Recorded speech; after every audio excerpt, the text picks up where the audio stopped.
नमस्कार दोस्तों।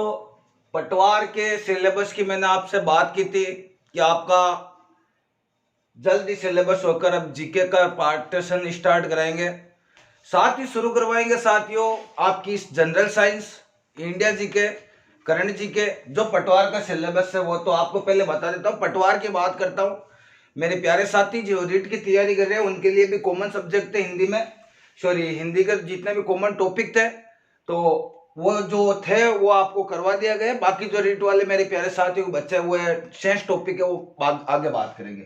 साथियों पार्ट सी, पटवार में पार्ट बांटे गए 5 ए बी। पटवार में 5 पार्ट है, ए बी सी डी और ई। पहला भाग है उसमें आपके जनरल साइंस, इंडिया जीके और साथियों आपके करंट जीके है। याद रखना करंट जीके पहला partition, India GK, current GK, general science के कुछ क्वेश्चन है।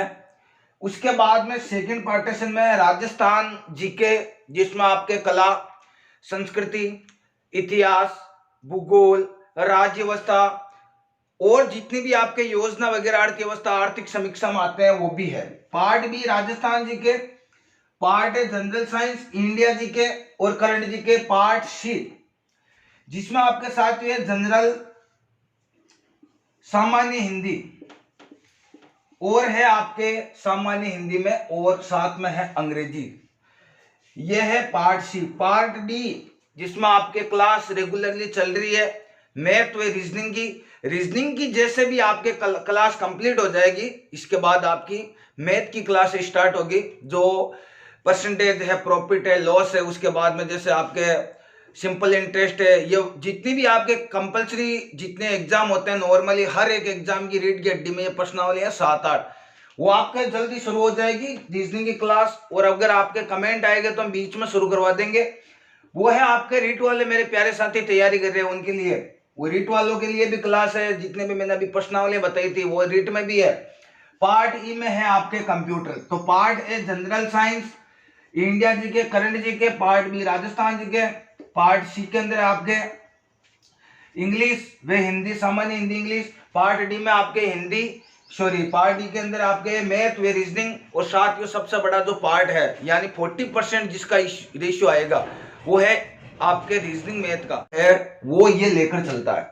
यानी मैथ व रीजनिंग सबसे ज्यादा क्वेश्चन भी इसी से पुटअप किए जाएंगे। तो आपको मैथ व रीजनिंग की जितनी भी आपको क्लासें मिल रही है, कई ऑनलाइन चैलेंज चल रहे हैं आपके वैसे तो, लेकिन हमारा 45 जो है वो इसके अंदर शायद क्वेश्चन आएंगे आपके। और 45 मल्टीप्लाई टू 90 नंबर का ये होगा, 45 मायने रखता है साथियों। रीजनिंग की क्लास से वैसे आपको कई मिलेगी यूट्यूब चैनल पर, लेकिन आपके डायरेक्टली क्वेश्चन करवाए जाएंगे। जैसे डिजिटल बोर्ड होता है, बोर्ड पे क्या होता है क्वेश्चन आते हैं उसको समझाते हैं। तो हमारे इस चैनल पर साथियों आपको हम डिटेल से बताते हैं कि होती क्या है, इससे संबंधित क्वेश्चन कैसे आते हैं, इसके रूल क्या होते हैं, इसके ट्रिक क्या होते हैं, गहराई तक बताते हैं इसको। तो ये आपको पार्टीशन जो सबसे बड़ा पार्ट है ये, और इसको ध्यान से भी पढ़ना है, मैथ व रीजनिंग। फिर है साथियों कंप्यूटर की आपके 3 क्लासें प्ले लिस्ट में अभी मिल रही है आपको। जल्दी कंप्यूटर आपका शुरू करवा रहे। अब हम जो आज के बाद यानी इस क्लास के बाद अब जब नेक्स्ट आपको पढ़ाएंगे तो सीक्वेंस के रूप में हर एक क्लास आपको आएगी। साथियों ज्यादा बात ना करते हुए मैं आपको बताता हूं, ये तो थी पटवार के सिलेबस की बात। इस बार आपको पटवार का सिलेबस जो है वो बता दिया, हालांकि हिंदी का। रीजनिंग वाले टीचर आपको रीजनिंग का एक बार सिलेबस बता देंगे, मैथ रीजनिंग वाले उसके बाद आपके जीके वगैरह वाले सब बताएंगे आपको। उसके सिलेबस के अकॉर्डिंग हम पढ़ा रहे हैं। तो सामान्य हिंदी व अंग्रेजी पार्ट सी के अंदर क्या है, हिंदी का पहला टॉपिक है संधि, प्लेलिस्ट में देख लेना इस क्लास के अंदर। उसके बाद भी इस क्लास के बाद प्लेलिस्ट में देख लेना संधि कंप्लीटली। मैंने 6-7 पार्टीशन करवाए थे। संधि किसे कहते हैं, संधि के कितने भाग होते हैं, वो आपके कंप्लीटली मैंने संधि करवाई थी, जिसमें व्यंजन संधि, स्वर संधि व विसर्ग संधि को डिटेल से मैंने पढ़ाया था। साथ ही उसके बाद है समास, सामसिक पद, समास विग्रह, 5 क्लास है शायद इस समास की भी है आपके। उपसर्ग की बहुत बढ़िया क्लास मैंने अपलोड कर दी थी, इसमें मिल जाएगी। पढ़ते की क्लास मिल जाएगी साथियों। पर्यायवाची शब्द मैंने करवा दिया, युग्म शब्द मैंने करवा दिया, फिर है शब्द वाक्य शुद्धि, वाक्य रचना के अंदर शब्द शुद्धि, वाक्य शुद्धि। आज मैं टॉपिक लूंगा ये साथियों। फिर बचते हैं आपके 4 टॉपिक और। एक तो है विलोम शब्द, अपोजिट वर्ड या विपरीतार्थ शब्द भी कह सकते हो। फिर ये आपके वाक्यांश के लिए एक सार्थक शब्द। वाक्यांश के लिए एक सार्थक शब्द कौन से होते हैं? जिसके माता पिता मर चुके उसे क्या कहते हैं? अनाथ। एक ऐसा स्थान जहां पर बच्चे पढ़ने के लिए जाते हैं, विद्यालय। तो ये क्या है? एक शब्द, पूरा वाक्य दिया जाएगा, उस वाक्य का एक शब्द निकलता है, उसे क्या कहते हैं आप? मोक्ष की इच्छा प्राप्त करने वाला, मुमुक्षु। तो ये जो शब्द होते हैं ये वाक्यांश के लिए एक शब्द होते हैं। या नेक्स्ट है अंग्रेजी के परिभाषिक शब्द। अभी एलडीसी है आपके जो अधीनस्थ चयन बोर्ड है ना, ये बहुत ज्यादा क्वेश्चन देता है इसे, अंग्रेजी के परिभाषिक शब्द। इसमें क्या होता है साथियों, जैसे आपको दे दिया जाता है कोई भी शब्द, जैसे आपको दे दिया प्रिंसिपल, वोकैबुलरी देगा प्रिंसिपल में, फिर आपको 4 हिंदी अर्थ देगा उसका। तो आपको देगा प्रिंसिपल का अर्थ ये होता, वो होता, वो होता। तो प्रिंसिपल का वोकैबुलरी यानी हिंदी के अंदर उसका मीनिंग क्या होता है? जैसे सिद्धांत होता है, एक तो सिद्धांत होता है प्रिंसिपल का अर्थ, और उसके बाद में क्या होता है? एक क्या होता है प्रिंसिपल, जो स्कूल वगैरह के अंदर हमारे रहते हैं प्रिंसिपल साहब। तो उसके बाद में ये भी आपको हिंदी टू इंग्लिश भी दे सकता है, और इंग्लिश टू हिंदी कैसे भी पूछ सकता है, या आपको ऐसे भी दे सकता है जैसे परीक्षा, परीक्षक का इंग्लिश शब्द क्या होगा, अंग्रेजी में क्या कहेंगे परीक्षक को। तो Hindi to English, English to Hindi. फिर है साथियों मुहावरे व लोकोक्तियां। कोई भी एग्जाम देख लो आप, एलडीसी देख लो, एसआई देख लो, फर्स्ट ग्रेड देख लो, सेकंड ग्रेड देख लो, थर्ड ग्रेड देख लो, हिंदी में सबसे इंपोर्टेंट पार्ट है मुहावरे लोकोक्तियां। सामान्य हिंदी हम पढ़ते आते हैं, व्याकरण की दृष्टि से 6ठी क्लास के बाद में हमारी सामान्य हिंदी शुरू हो जाती है, और यहां से ये मुहावरे लोकोक्तियां शुरू हो जाती है। तो ये 4 टॉपिक जो आपके बच्चे हैं, विलोम शब्द वाक्यांश के लिए एक शब्द, अंग्रेजी परिभाषक वोकैबुलरी, और मुहावरे वे लोकोक्तियां साथियों आपको घर पे पढ़ना पड़ेगा। पहली बात तो ये बता देता हूं, मेरे पास ना तो इसके कोई ट्रिक है, ना इसमें कोई पढ़ाने लायक बात है। मैं लिख दूंगा बोर्ड पर, या मैं आपको समझा दूंगा कितने हैं। विलोम शब्द का कोई अपार, किसका कोई पार ही नहीं है। वाक्यांश के लिए एक शब्द, अंग्रेजी परिभाषिक शब्द, और मुहावरे लोकोक्तियां। इनमें आपको जितनी बुक मिले उतनी बुकों में से आपको रीड करना है, पढ़ना, अध्ययन करना, कंटिन्यूटी रखनी है। साथियों इंग्लिश का पार्टीशन देखो, ये है सब्जेक्ट वर्ब आर्ग्यूमेंट। इसमें आपके आता है tense, active voice, passive voice, direct indirect, preposition, determiners, articles. जितने भी आपके टॉपिक है ये सब्जेक्ट वर्ब आर्ग्यूमेंट, यानी इसमें एरर वगैरह जो भी पूछी जाएगी वो। इसमें 6-7 टॉपिक है। फिर है आपके सिनोनिम्स, एंटोनिम्स पढ़ते आए हो आप।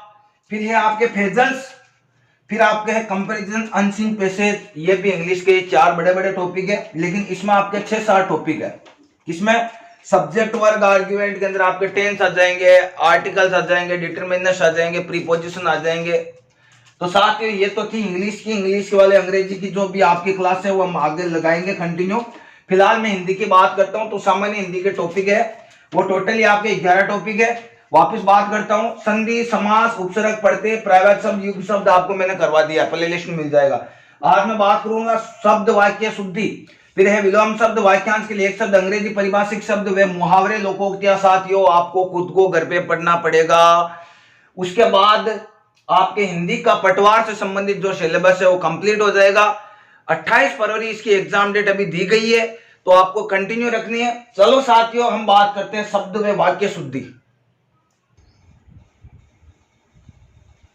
तो दोस्तों शुद्ध वर्तनी शब्द पढ़ रहे हम, वैसे बहुत ज्यादा है आपके, लेकिन मैंने साथियों जो लास्ट एग्जाम में पूछे गए थे, क्वेश्चन पुटअप किए गए थे, जैसे एलडीसी के 4 पेपर हुए थे 2018 एलडीसी जो हुई थी, अधीनस्थ चयन बोर्ड ने करवाई थी। 75 क्वेश्चन हिंदी के आ रहे थे एक पेपर में। पार्टीशन बी में आ रहा था आपके 75 हिंदी, 75 इंग्लिश लैंग्वेज वाले पार्ट में।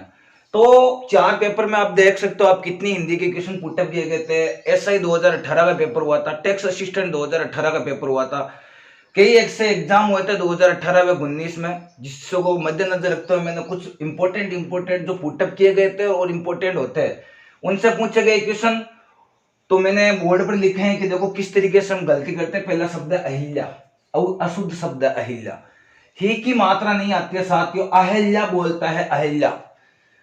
पौराणिक नाम है अहिल्या और अहिल्या। अहिल्या अशुद्ध है साथियों। देखो अशुद्ध और शुद्ध की मैंने सूची बनाई है। अहिल्या शुद्ध है, अहिल्या जो शब्द है वो अशुद्ध है। इसके बाद में साथियों मैंने लिखा, हम कहते हैं ना सामान्य बोलचाल की भाषा में कहता मैं वापिस आ रहा हूं, वापिस नहीं होता है, मैं वापस आ रहा हूं। उसके बाद में साथियों बहुत ही प्यारा शब्द है, कई एग्जाम में पूछा गया, ये पुटअप किया गया है लगभग एग्जामों में से। जैसे एक तो प्रज्वलित, प्रज्वलित में साथियों हम क्या करते हैं कि आधा जो जे आ रहा है वो 2 बार लगा देते हैं। प्रज्वलित में क्या होता है कि प्रज्वलित में आधा जे 1 बार आएगा। लेकिन साथियों उज्जवल जब शब्द लिखते हो, देखो ये क्वेश्चन तो अगर शुद्ध अशुद्ध की बात करूं ना तो ये ऐसे मान के चलो ये शुद्ध वर्तनी शब्द की परिभाषा यही है, उज्जवल और एक प्रज्वलित। ये क्वेश्चन 2 तो फिक्स है। उज्जवल में क्या है, आधा जे फिर वेल है, उ आधा जे फिर वेल है, उज्जवल। संधि विच्छेद क्या होती है उज्जवल की, तो कई ऐसे शब्द मिलते हैं साथियों। जैसे आपको शुद्ध अशुद्ध में पढ़ोगे तो आप जब टुकड़ा करोगे तो अपना पता चल जाएगा कि शुद्ध है का शुद्ध है। उज्जवल दिखने में आधा जे है, लेकिन साथियों जब इसको संधि करोगे ना तब आपको पता चलेगा कि ये 2 बार आधा जे क्यों आ रहा है। उद्दन ज्वल होता है, दे के बाद में जे वाले वर्ण आते हैं, तो उसमें आपने पढ़ा होगा कि दे के बाद में जे तो आधा जे हो जाएगा उज्जवल। उज्जवल भी इसी तरीके से शुद्ध लिखा जाएगा।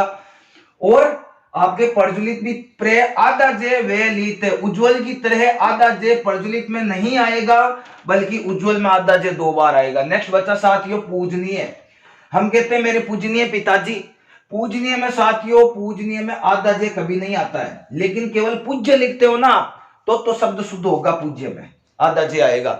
लेकिन पूजनीय के अंदर क्या होगा, आधा जे नहीं आता है। पूजनीय में डायरेक्टली पू की बड़ी मात्रा होगी पेपर, ऊ की बड़ी मात्रा और नी की बड़ी ई की मात्रा, पूजनीय इस तरीके से लिखा जाता है। फिर है दंपति। दंपति जोड़ा होता है, वो छोटा थोड़ी होता है किसी का भी, जोड़ा की तो महिमा अलग होती है, तो जोड़ा बड़ा होता है, तो बड़े जोड़े से याद रखना दंपति का वर्ड है वो ती की मात्रा बड़ी आएगी। फिर है चिन्ह, हम ये ऐसे लिख देते हैं चिन्ह, चुनाव चिन्ह, ये गलत है साथियों, चिन्ह ऐसे लिखा जाएगा चिहन। अगर शब्द को है पर हलंत आएगा, ये बड़ा प्यारा है, ये भी कई एग्जाम में पूछा गया, सुसुर्सा, तो ये जो है ये शब्द आपका राइट शब्द है। फिर है कैलाश, कैलाश में से शंकर वाला नहीं आएगा, से सड़क वाला आता है, और ये ही लिखते हैं 90% मेरे साथी कैलाश में से शंकर वाला लगाते हैं, वो गलत है। फिर है साथियों शुद्ध अशुद्ध के आगे सन्यासी, समदन्यासी, सन्यासी पढ़ा आपने, तो क्या है सन्यासी में क्या होता है कि ये से पर बिंदी आएगी, ये यहाँ पर बिंदी नहीं थी लेकिन शुद्ध में बिंदी आएगी, याद रखना। समदन्यासी मैंने बोला है अभी, तो मैं कहाँ चला जाएगा, बिंदी में चला जाएगा, बताया हुआ है। फिर है त्योहार, ये गलती करते हैं, दीपावली का त्योहार हिंदुओं का सबसे बड़ा त्योहार होता है, तो यही शब्द लिखा हुआ मिलेगा आपको त्योहार में। क्या करेंगे, त्यों यूं पर डबल ओ की मात्रा होगी, ओ बड़ा ओ की मात्रा और हार, तो ये नहीं आएगी साथियों, ना तो बिंदी आती है ना ओ की मात्रा बड़े ओ की आएगी, छोटे ओ की मात्रा आएगी आधा ते के बाद। फिर है नींबू, ये तो गलती करते हैं, नींबू दो, नींबू नहीं होता है, शुद्ध शब्द है नींबू। फिर है पड़ोसी, पड़ोसी में भी भाई बड़ा ओ की मात्रा नहीं आएगी, छोटा ओ की मात्रा आएगी।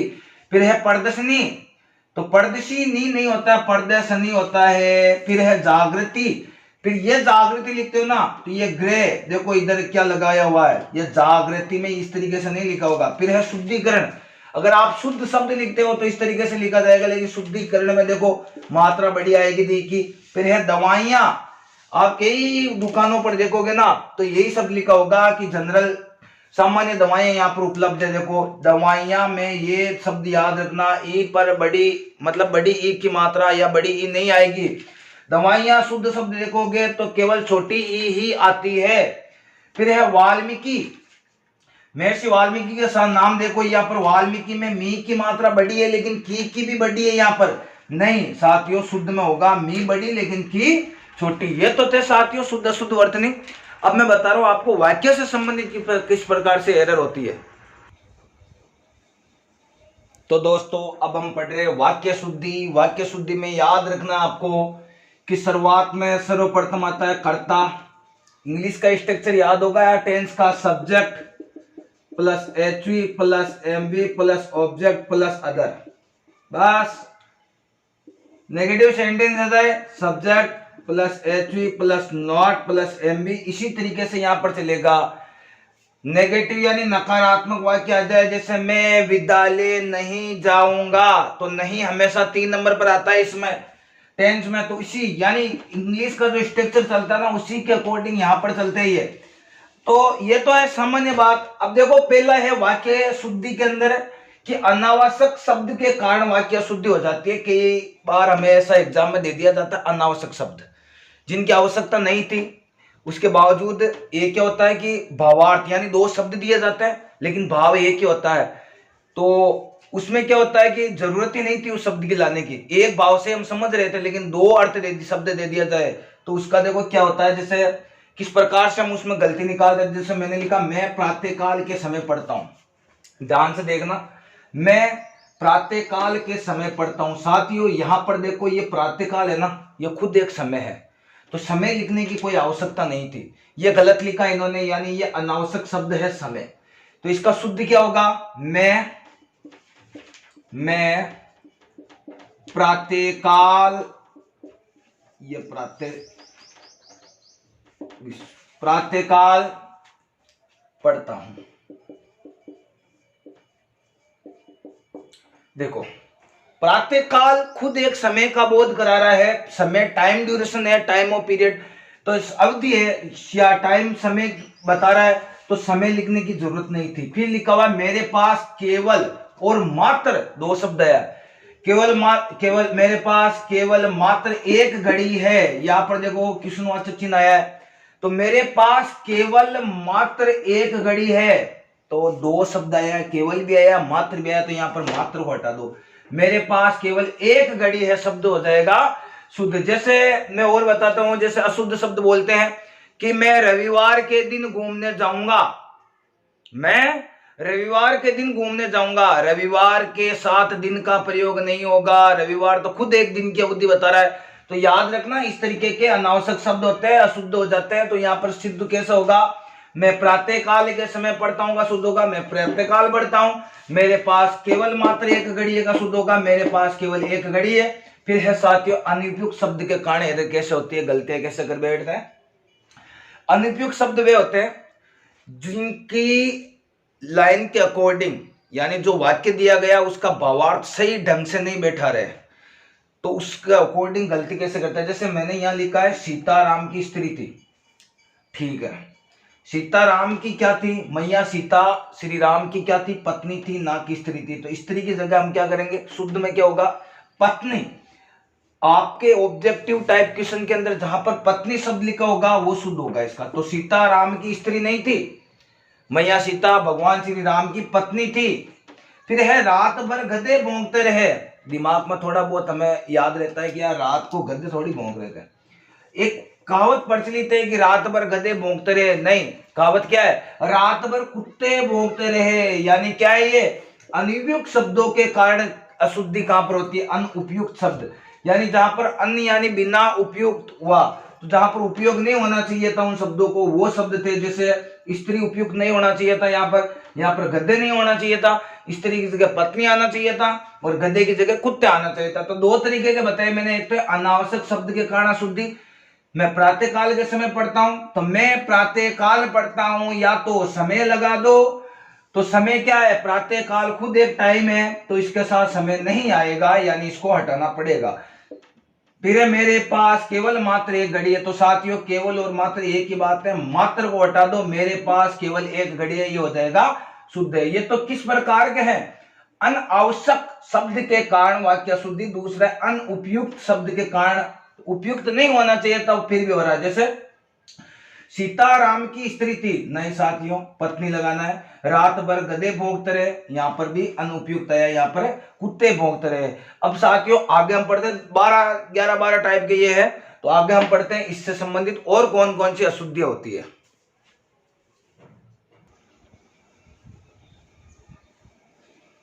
तो दोस्तों आगे पढ़ रहे वाक्य शुद्ध अशुद्ध के अंदर लिंग संबंधी गलतियां कहां पर हम करते हैं और कहां पर लिंग संबंधी अशुद्धि होती है। जैसे एक शब्द है, ये एकांकी बहुत अच्छी है, यह सब मैंने अशुद्ध लिखे हैं जितने भी लिखे। एकांकी याद रखना, लिंग अगर बात करेंगे ना, जब आप हिंदी के ग्रामर पढ़ोगे तो उसमें याद रखना एकांकी स्त्रीलिंग नहीं है, एकांकी पुल्लिंग है। तो ये एकांकी बहुत अच्छी की जगह आएगा अच्छा है, याद रखना एकांकी स्त्रीलिंग नहीं है, दोनों बातें याद रख लेना। एकांकी पुल्लिंग है यानी अच्छा शब्द का प्रयोग किया जाएगा, ये एकांकी बहुत अच्छी है नहीं, अच्छी है शब्द है तो वहां पर गलती होगी, अशुद्ध शब्द माना जाएगा। अब आपके क्या मिलेगा, फिर आप ऑप्शन में जाओगे ए बे से दे, कहां पर कौन सा शुद्ध है, तो शुद्ध में जहां पर ये लिखा हुआ ना ये एकांकी बहुत अच्छा है वो शुद्ध होगा, यहाँ पर एकांकी अच्छा शब्द है। नेक्स्ट है मेरे मित्र की पत्नी विद्वान है, ये लो गलती सीधी सीधी यहाँ पर। मेरे मित्र की पत्नी क्या है, विद्वान नहीं होता साथियों, विद्वान होता है पुल्लिंग के लिए और स्त्रीलिंग के लिए होता है विदुषी। विदुषी होगा यहाँ पर, क्या होगा यहाँ पर विद्वान की जगह विदुषी, तो विदुषी लिख देंगे तो शुद्ध हो जाएगा। नेक्स्ट है वचन संबंधी अशुद्धि यानी एक वचन, द्विवचन, बहुवचन, जितने भी आप पढ़ते हो वचन में क्या, वह दृश्य देख मेरी आंख में आंसू आ गया, वचन संबंधी गलती हो रही है। देखो यहां पर लिंग थे, यहां पर वचन संबंधी हो रहा है, वह दृश्य देख के मेरी आंख में आंसू आ गया। आंख एक नहीं होती, पहली बात तो आंखें होती है दो, ये आंख और ये आंख। अब आंख में आंसू आ गया, आंसू क्या है, आंसू एक आंसू आया क्या, नहीं। वह शुद्ध क्या होगा, वह दृश्य देख मेरी आंखों में आंसू आ गए, ये शुद्ध होगा, इसमें याद रखना। वह दृश्य देख मेरी आंख में आंसू आ गया, ये अगर था तो इसमें मैंने क्या गलती कहां पर हुई, ये वचन संबंधी गलती हुई थी। एक तो आंख की जगह आंखों आना चाहिए, आंखों, और आंखों के साथ में आंसू आ गए।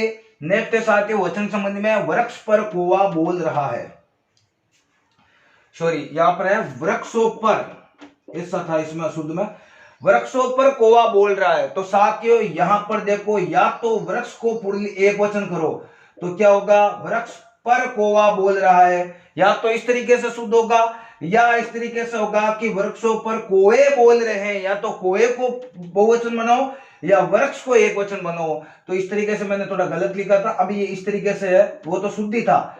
अशुद्ध क्या है इसका, वृक्षों पर कौवा बोल रहा का शुद्ध होगा वृक्षों पर, तो क्या होगा कोए बोल रहे हैं या वृक्ष पर कौवा बोल रहा है। फिर है साथियों क्रमभंग संबंधी, अभी मैंने पहले बताया था क्रम में क्या होता है कि पहले कर्ता आता है, उसके बाद में क्या होता है सब्जेक्ट है, उसके बाद में HV helping verb, main verb, object, other, जैसे इंग्लिश में होता है उसी तरीके से।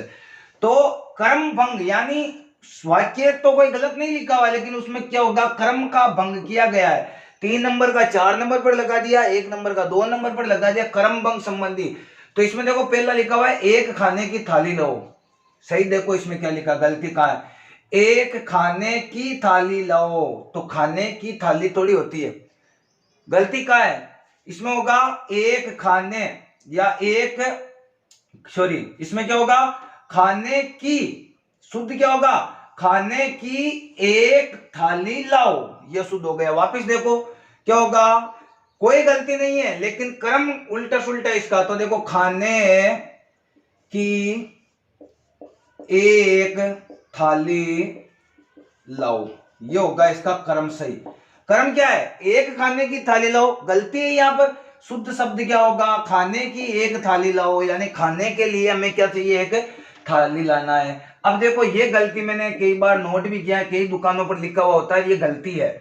यहां पर शुद्ध गाय का दूध मिलता है, ये देखो यहां पर शुद्ध गाय का दूध मिलता है, गाय तो शुद्ध है साहब, कौन सी गाय अशुद्ध होती है जिसका दूध गलत होता है, शुद्ध क्या होगा कर्म चेंज क्या होगा, यहां पर गाय का शुद्ध दूध मिलता है। याद रखना ये ऐसे, अगर आप नॉर्मल देखोगे ना साथियों तो ऐसा लगता है कि इसमें कोई गलती नहीं है, और हम क्या करते हैं ऑप्शन होते हैं ए बी सी डी, हम ये देखते हैं इसमें एक तो यही मिलेगा सेम ही, तो हम क्या करते हैं ये बी ए OMR होती है तो उसमें एक क्लिक किया एक भर दिया बस, उसको देखो इसमें इजी टॉपिक है ये वाक्य शुद्धि। अगर हम उसके 4 ऑप्शन को ढंग से पढ़ लेंगे ना तो हमारे कभी गलती नहीं होगी, और 90% गलती इसी टॉपिक में होती है हमारे, हम समझते नहीं है, और 4 ऑप्शन को ढंग से पढ़ लो इसमें गलती नहीं होगी, इजी है, सिर्फ ध्यान लगाकर पढ़ लो तो नहीं होगी गलती। और सीधी सी बात है कि हम बस ये सोचे कि नहीं ये मेरे को आता है, फॉर्म में आकर कर दिया ना कि हम फॉर्म में आ गया बस मेरे कोई गलती नहीं की, तो वहां पर गलती 90% फिक्स है। जब कोचिंग वाले या फिर विभाग की आंसर की आती है देखते हैं तो गलत आता है, फिर सोचते हैं अरे यार ये गलत कैसे हो गया, ये गलत हुआ था कि हमने की थी गलती, समझा नहीं था इसके कारण। देखो वापिस देखो यहाँ पर शुद्ध गाय का दूध मिलता है, तो गाय तो शुद्ध ही है, कौन सी गाय का, अशुद्ध गाय का दूध मिलता है, यहाँ पर गाय का दूध शुद्ध मिलता है, इस तरीके से होगा। तो यहाँ पर क्या होगा, यहाँ पर गाय का शुद्ध दूध मिलता है, ये कर्मभंग संबंधी। नेक्स्ट है मित्रों कारक संबंधी। कारक संबंधी में हमने पढ़ा था तत्पुरुष समास के कारक, तत्पुरुष समास में कारक डिटेल्स है। तो देखो 5 बजने को 10 मिनट है, 5 बजने को नहीं होता है, 5 बजने में 10 मिनट होगा, शुद्ध ये होगा 5 बजने में 10 मिनट है। फिर है उसके सिर में घने बाल है, सिर में बाल थोड़ी है, उसके सिर पर घने बाल है, पर याद रखना। जैसे एक और उदाहरण देता हूं कि पेड़ों पर, पेड़ों में बंदर बैठे हैं। अब देखो इसका शुद्ध क्या होगा, पेड़ों में बंदर बैठे हुए हैं, या पेड़ में बंदर बैठे हुए हैं। तो पेड़ में नहीं होगा, क्या पेड़ के अंदर बैठते क्या, नहीं बैठते। तो पेड़ पर, तो उसमें क्या होगा, पेड़ पर। तो यहां पर क्या होता है, कारक संबंधी कर बैठते हैं। जैसे 5 बजने को 10 मिनट है, शुद्ध क्या होगा, बजने को नहीं, बजने में। उसके सिर में घने बाल है, सिर में नहीं, सिर पर घने बाल है, सर्वनाम संबंधी। तुम तुम्हारा काम करो, देखो तुम तुम्हारा काम करो, यहां पर तुम्हारा नहीं होगा, यहां पर तुम अपना काम करो, शुद्ध हो जाएगा। फिर है ये काम तेरे से नहीं होगा, तेरे नहीं आएगा, सब यहां पर आएगा तुझसे नहीं होगा, ये काम तुझसे नहीं होगा। ये थी आपकी वाक्य शुद्धि में अनुपयुक्त बता दिए पहले शुरू में। फिर है लिंग, वचन, कर्मभंग, कारक और फिर सर्वनाम। अब हम पढ़ते हैं इससे आगे संबंधित और कौन कौन से कोई वाक्य होते हैं जहां पर गलती होती है।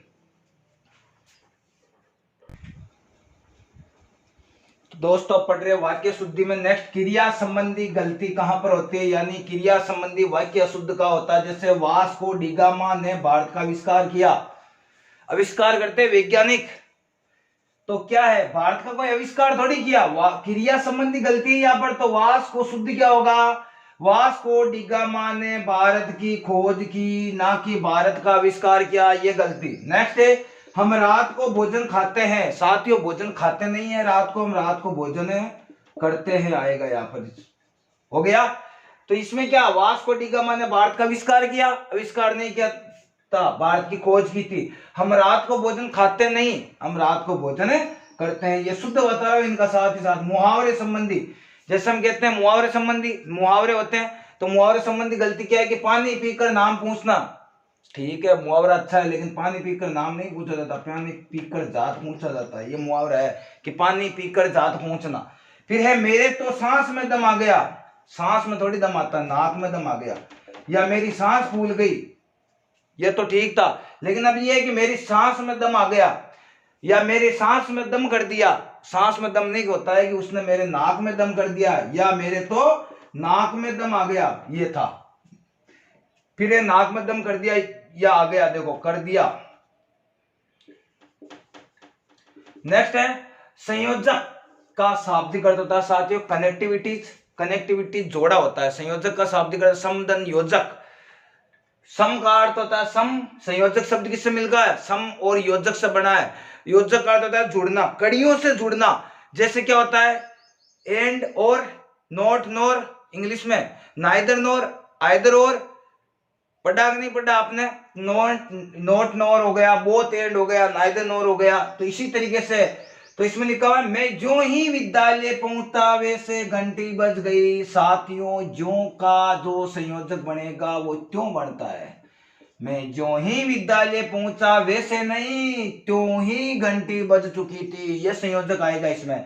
यद्यपि का संयोजक होगा तद्यपि, तो इसमें लिखा हुआ है उसने, यद्यपि उसने उद्योग किया पर उसे सफलता नहीं मिली, पर की जगह हुआ तद्यपि, तो क्या बनेगा शुद्ध, यद्यपि उसने उद्योग किया तद्यपि उसे सफलता नहीं मिली। तो ये योजक है, ज्यों का त्यों, यद्यपि तद्यपि, ये सब याद रखना साथ में। नेक्स्ट है वर्तनी संबंधी, जो हमने पहले शुरुआत में शब्द शुद्धि पढ़े थे वो वर्तनी, जैसे लिखा हुआ है पूज्य पिताजी आ रहे हैं, तो साथियों मैंने बताया था पूजनीय में ये आधा जे नहीं आएगा, केवल पूज्य याद रखना है तो आधा जे आएगा। पूज्य शब्द होता है उसमें आधा जे आता है, लेकिन पूजनीय में ये जो आधा जे नहीं आएगा, बस ये पूजनीय पिताजी इस तरीके से शुद्ध आएगा।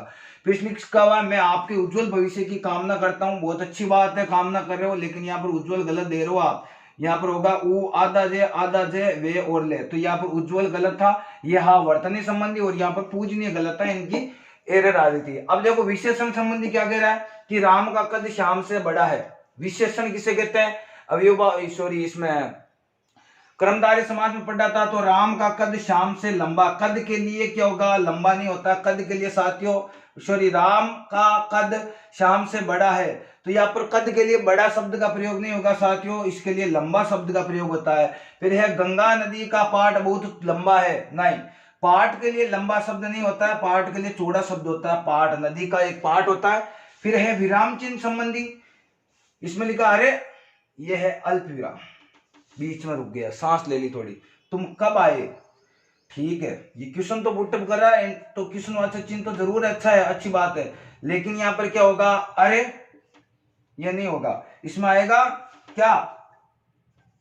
अरे इस तरीके से, अरे ये चिन्ह आएगा, अरे तुम कब आए। इसमें बोलते अचंबा हो रहा है, अरे तुम कब आए, तुम कब आए, और फिर इंटरोगेटिव का इंटरव्यू। फिर है रोको मत जाने दो, इसमें दो अल्प विराम लगेगा।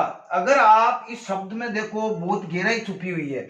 अगर इस शब्द को मैं ऐसे लिख दूं रोको, ये लो सांस खा ले ली मैंने बीच में, रोको मत जाने दो, तो इसमें क्या होगा? किसी व्यक्ति को जाने दो, किसी व्यक्ति को मैं कह रहा हूं रोको, फिर रुका, फिर कहूं मत जाने दो, तो मैं कह रहा हूं रुक जाओ भाई, इसको जाने मत दो, अच्छा आदमी इसको रोक लो, और इस दोनों के बीच में लग जाए रोको मत, रुक गया, जाने दो, रात दिन का अंतर हो जाता है साथियों। ये थी आपकी वाक्य व शब्द शुद्धि। तो हिंदी की हमारी पटवार से संबंधित जितनी भी क्लासें थी, पटवारी की संपूर्ण हिंदी आपको करवा दी है मैंने साथियों।